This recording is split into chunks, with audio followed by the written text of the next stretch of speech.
Nagsisimula ang palabas sa isang eksenang habulan sa pagitan ng American military at Syrian na mga terorista. Sa panahon ng paghabol ay nagawang ibagsak ng mga terorista ang isang American military vehicle. Nang kontrolado na ang sitwasyon, plano ng mga terorista na bumalik sa kanilang base. Ngunit sa hindi inaasahang pagkakataon ay isa-isa silang pinatay. Lumalabas na ang mga puwersang Amerikano ay hindi ganap na natalo, mas nakakagulat na ang lahat ng mga terorista ay pinabagsak ng isang tenyente na nagngangalang Parker. Isang babaeng opisyal ng militar na nakalusot sa mga piling puwersa. Salamat sa kanyang mga kasanayan sa pakikipaglaban. Matapos mahuli ang mga nakaligtas na terorista, si Parker at ang kanyang kasama na si Spider ay balak silang dalhin sa kampo para sa interogasyon. Gayunpaman ang isa sa mga sundalong Amerikano ay nawalan ng kontrol at gustong patayin sila. Kaya agad siyang pinigilan ni Parker, sa madaling salita natapos ang misyon sa kabila ng ilang mga isyu.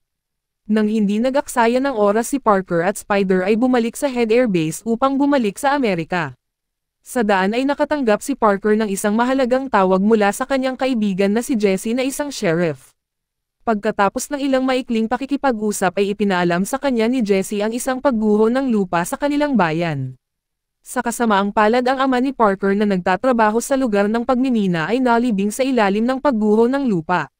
Nang marinig itong si Parker ay tahimik at hindi na napigilan ang kanyang mga luha. Pagkatapos ay dumiretso siya sa bahay nang makarating siya sa Amerika. Pagdating ni Parker, bumisita si Parker sa istasyon ng pulisya upang humingi ng paliwanag kay Jesse. Sa kasamaang palad ay hindi naiintindihan ni Jesse ang sanhi ng pagguho ng lupa. Ngunit sa pinangyarihan natagpuan niya ang isang liham na partikular na isinulat para kay Parker. Sa ngayon ay napagpasyahan ni Jesse na ang ama ni Parker ang sanhi ng pagguho ng lupa. Gayunpaman nahihirapan si Parker na tanggapin ang katotohanan ito. Lalo na't ang kanyang ama ay hindi ang tipo na madaling sumuko at gawin ang isang bagay. Nang walang makitang sapat na ebidensya ay pansamantalang isara ang investigasyon sa iniuwi ni Jesse si Parker na nagsisilbing bar na malayo sa residential areas. Halos ang bar ay laging walang tao at tila plano ni Parker na ibenta ito pagkatapos ng libing ng kanyang ama. Minsan doon ay tiningnan ni Parker ang larawan ng kanyang ama na dating miyembro ng elite Mexican forces. Hindi nagtagal si Parker ay biglang may narinig na sasakyan sa harap ng kanilang bar. At ito pala ay isang hindi kilalang lalaki, nang walang pag-aalinlangan ay inatake niya ang lalaki. Ngunit nang makita ang kanyang mukha ay nabigla si Parker dahil ang lalaki ay ang kanyang kaibigan na si Mickey. Noon ay tinulungan ni Mickey ang ama ni Parker na pamahalaan ang bar at magtrabaho sa quarry. Dahil dito ay agad na humingi ng tawad si Parker sa kanyang mga ginawa. Pagkatapos ay tinanong ni Parker si Mickey tungkol sa pagguho ng lupa na ikinamatay ng kanyang ama. Kung saan hiniling din niyang dalhin siya sa lugar ng insidente upang imbestigahan ang kaina-hinalang pagkamatay ng kanyang ama. Pagdating sa lugar, pumasok sila sa kuwebang itinayo ng kanyang ama. Mula noong lumipat mula sa Mexico ang kanyang ama ay nagtrabaho bilang isang miner upang suportahan siya. Sa sandaling iyon ay naalala ni Parker kung paano siya dinala ng kanyang ama upang maglaro sa yungib habang sinasanay siya sa martial. Ang mga alaalang ito ay lalong nagpadurog sa puso ni Parker, lalo na nang makita niya ang dugo ng kanyang ama na nakakalat sa pagguho ng lupa at bato. Saka napansin ni Parker ang mga itim na mantsa sa mga bato na tila mga marka ng pagsabog ng granada. Dahil dito hinala niya na ang mga lupang guho ay hindi sanhi ng isang natural na sakuna ngunit sa halip ay isang gawa ng tao. Pagkabalik mula sa kuweba ay kumuha si Parker ng granada upang subukan ang kanyang hinala. Kasama si Mickey naghahanap siya ng sapat na lugar upang pasabugan ang granada. Habang naglalakad na alala ni Parker ang kanyang yumaong ama na itinayo ang bar at panatilihin ang mga tradisyonal na recipe ng kanyang lola. Kaya ang bar ay pinangalan ng Marias na kinuha mula sa unang pangalan ng kanyang lola. Sa kasamaang palad ay hindi na ituloy ni Parker ang pagpapatakbo ng bar. Dahil kailangan niyang magtrabaho bilang isang miyembro ng elite forces. Sa kalaunan ay nakahanap si Parker ng angkop na lugar upang subukan ang kanyang hinala. Sabay buntong hininga at inihagis niya ang granada at siguradong ang pagsabog ay nagbunga ng mga itim na mantsa sa mga nabasag na bato. Gayunpaman ay naguguluhan si Parker kung sino ang pumatay sa kanyang ama sa ganoong paraan. Ayaw ni Mickey na ma-stress ang kanyang kaibigan, kaya inimbitahan niya si Parker sa isang bar sa lungsod. Ayon sa kanya, kailangan niya ng entertainment para maibsan ang kanyang stress. Pagdating sa lugar na nakilala ni Parker ang isang lalaking nagngangalang Elvis na nakababatang kapatid ni Jessie. Subalit si Elvis ay napakainis at mahilig manligaw sa mga babae. Buti na lang napigilan ni Parker ang kanyang emosyon. Nang lumalalim na ang gabi nagpa siya sina Parker at Mickey na umuwi. Sa labas ng bar may nakita silang sasakyan at ilang mga kain na hinalang tao. Bukod pa rito ang mga taong ito ay may dalang mga armas sa likod ng kanilang sasakyan. Na-curious silang dalawa na nagpasya na sundan sila sa kanilang destinasyon. Nang hindi inaasahan na sila pala ay isang gang ng mga magnanakaw na nagbabalak na magnakaw ng pera at mga gamit mula sa isang hardware store.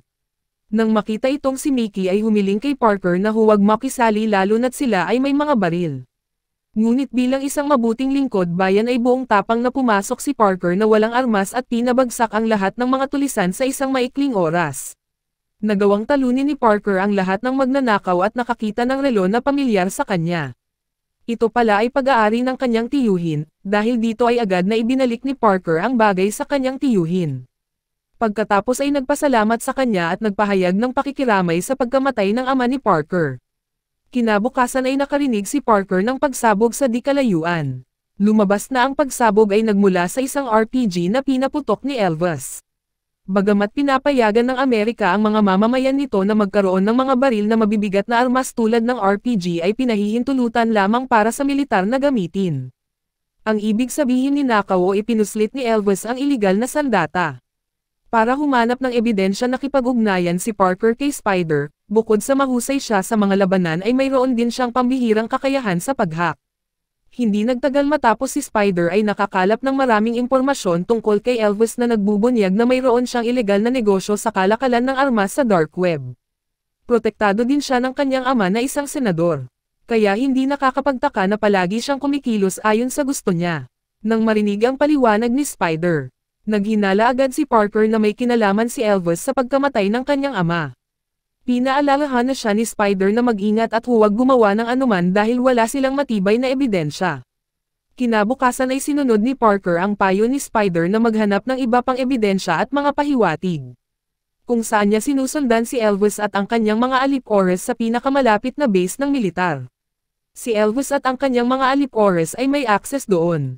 Dahil sa impluwensya ng kanyang ama at posibleng ang kanilang pakikipagtulungan sa mga tiwaling sundalo na nagnanakaw ng mga armas mula sa warehouse ng militar. Pagkaalis doon ay binisita ni Parker si Mickey at ang kanyang ina upang mangalap ng karagdagang impormasyon tungkol kay Elvis. Lalo na't ang ina ni Mickey ay kilala bilang Marites. Sa kasamaang palad pareho silang walang alam tungkol sa pakikipagkalakalan ng armas. Ang alam lang nila na si Elvis ay palaging lumalabag sa mga panuntunan at nakadarama ng higit sa batas. Dahil sa kapangyarihan ng kanyang ama bilang isang senador. Hindi nagtagal pagkatapos ipaalam ni Spider kay Parker na si Elvis at ang kanyang mga alipores ang tungkol sa transaksyon sa kanyang bahay na binabantayan ng mga armadong tauhan. Maingat na pumasok si Parker at nasaksihan ang iligal na transaksyon. Lumabas na ang bumibili ng mga armas ni Elvis ay isang pinuno ng isang organisasyong masa na madalas na nagdudulot ng kaguluhan sa Amerika. Nang gabing iyon ay niyaya ni Parker si Jessie na uminom sa kanyang bahay habang inaalala ang mga high school days nila. Noong mga panahong iyon ay sobrang close sila at halos magka-date sina Parker at Jessie. Ngunit pagkatapos ng graduating ay nagpasya si Parker na ipagpatuloy ang kanyang pag-aaral sa military academy kaya bihira na silang magkita. Bukod sa pag-alala, binanggit din ni Jessie na laging may pakialam sa kanya ang ama ni Parker. Sa kasamaang palad ay hindi mabayaran ni Jessie ang kanyang kabaitan dahil wala na siya. Sa madaling salita nakatulog sila sa sobrang pag-inom. Sa kalagitnaan ng gabi nagising si Parker at kinuha ang sandaling ito upang nakawin ang mga susi ng istasyon ng pulisya mula kay Jessie. Si Parker pagkatapos ay sumilip upang tingnan para sa mga pahiwatig tungkol sa pagkamatay ng kanyang ama. Matapos ipunan ang lahat ng ebidensya sa opisina ni Jessie, pumasok si Parker sa autopsy room upang makita ang bangkay ng kanyang ama. Nang mga sandaling iyon ay hindi mapigil ang umiyak si Parker dahil sa gabing iyon ay ang huling pagkakataon na makikita niya ang kanyang ama. Sa kanyang puso ay nanumpa siyang ipaghihiganti ang taong pumatay sa kanyang ama. Ilang araw matapos ang libing, bahagyang bumuti ang kalagayan ni Parker. Isang gabi ay inimbitahan si Parker ni Jessie na maghapunan kasama ang kanyang ama na si Ace. Si Ace at bilang isang politiko ay kumilos ng mayabang sa harap ni Parker. Pagkaraan ng sandali nakatanggap si Parker ng tawag mula kay Spider na nagsasabing si Elvis ay nasa lugar ng pagmimina. Nang hindi nag-aksaya ng anumang oras, mabilis siyang umalis sa kaganapan ng hapunan. Sa lugar ng pagmimina sinira ni Parker ang lahat ng gulong ng sasakyan ni Elvis. Nang pumasok siya sa kuweba nakita niya si Elvis na nakaupo sa sopa ng kanyang yumaong ama. Mas malala pa ay iniinsulto ni Elvis ang mga Latino sa harap ng kanyang tauhan. Hindi matanggap ang mga katagang iyon na nagngangalit si Parker at pinatambo sila. Nakita ni Parker ang bar ng kanyang ama na sinusunog. Dahil dito ang mga alipores ni Elvis ay nagmamadaling pigilan si Parker, bagamat nagawa niyang patayin ang mga alipores ni Elvis. Hindi mapigilan ni Parker ang apoy na lumalamon sa gusali na sinusunog ang lahat ng mga mahalagang gamit ng kanyang ama.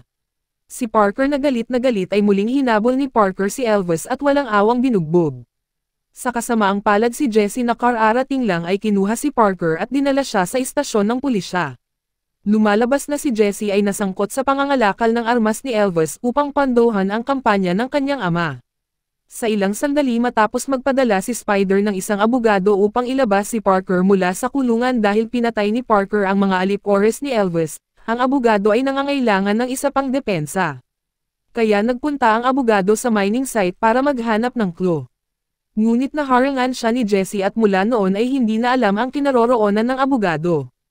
Kinabukasan sinimulan ng pamilya ni Ace na pahirapan si Parker sa bilangguan upang malaman kung mayroon itong ebidensya mula sa pagkamatay ng kanyang ama.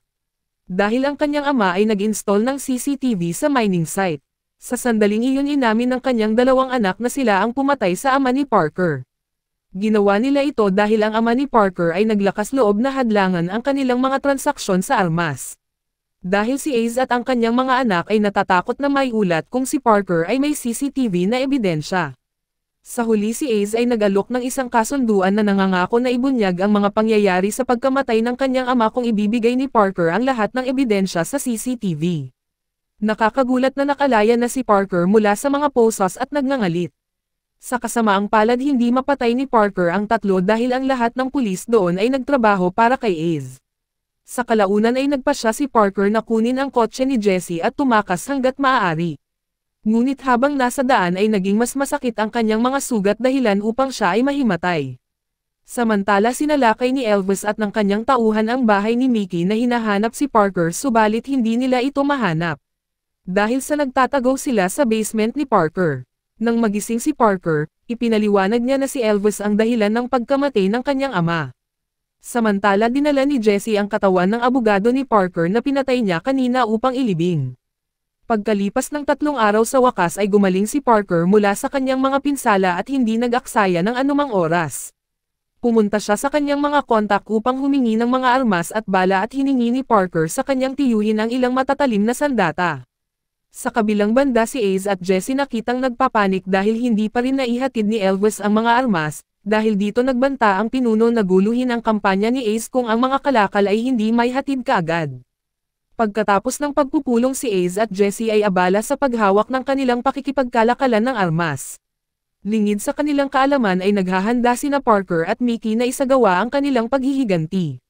Si Mickey ay nagbabantay sa labas habang si Parker ay pumasok sa lugar. Sa sandaling iyon nakita ni Parker ang isa sa mga alipores ni Elvis na nagbabantay sa sala at walang pag-aalinlangang pinatumba siya nito. Pagkatapos ay umakyat siya sa itaas para tapusin si Ace. Bago kumilos ng malupit tinanong niya ang pagkamatay ng kanyang ama. Pinatay ang ama ni Parker dahil natuklasan ng ama ni Parker ang mga iligal na transaksyon sa lugar ng pagmimina.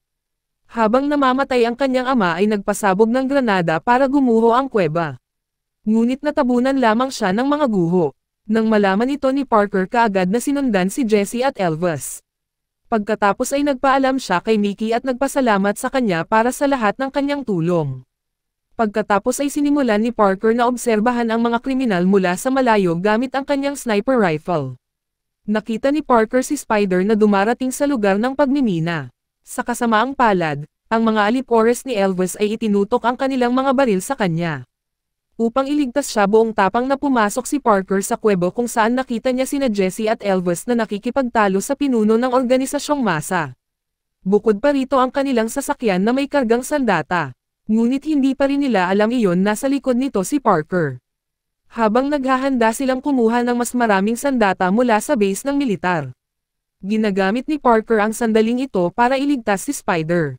Matapos iligtas si Spider, nagsama ang dalawa para hanapin ang mga kalaban sa kuweba.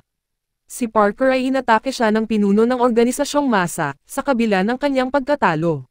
Si Parker ay tinambangan ni Elvis na may dalang baril. Ang dalawa ay naglaban, sa huli ay tinalo ni Parker si Elvis. Di nagtagal pagkatapos pumasok ang tiyuhin ni Mickey, at ang iba pa sa kuweba upang tulungan si Parker. Ngunit pinatay na ni Parker ang lahat doon ng mag-isa. Bago hanapin si Jessie, pumunta si Parker sa kabilang bahagi ng kuweba upang iligtas at hanapin si Spider mula sa mga guho. Pagkatapos ay nag-explore si Parker sa isang lagusan na direktang kumukonekta sa isang base ng military kung saan nagtatago si Jessie. Si Parker ay nagkukunwaring mahina at nangangailangan ng medikal na tulong. Pinahintulutan si Parker na pumasok na sinasabing inatake siya ng mga teroristang grupo sa disyerto. Habang ang mga sundalo ay naghahanda ng mga medikal na supply, hinanap ni Parker si Jessie na naniniwala na siya ay nagtatago dito. Nang makita ang tiwaling pulis ay agad siyang inatake ni Parker.